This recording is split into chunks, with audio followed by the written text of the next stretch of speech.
Today I'll be teaching you guys how you guys can create yourself a Twitter account, also known as X. So for this, what you want to do is go to twitter.com, which is the official website of Twitter. Now once you go to twitter.com, it's going to take you to this page. Over here you can easily create a Twitter account using your Google or your Apple ID by just clicking on it and logging into your Google and Apple ID. Or you can, try the other method, which is this. Click on create account. Now from over here, enter your name. After you enter your name, you need to enter your email address. Enter the email address. Over here, enter your date of birth.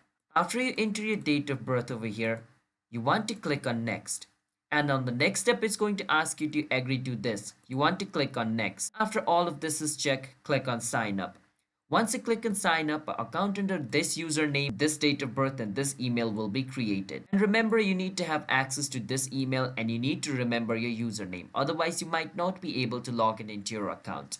So click on sign up and then it's going to ask you to choose a password for your account. After you choose a password for your account, on the next step, basically your Twitter or your X account will be created. So verification code has been sent on my email. I need to go check my email and see the code and type the code over here. Click on next. On the next step, it's going to ask me to enter a password. After I create a password, my Twitter account or my X account will be created. And just make sure to remember your username, your password, and your email. And you should be able to log in into your Twitter account in the future if you want to. If you guys found our video helpful, hit the subscribe to our channel, How to Guide. I'll see you guys next time.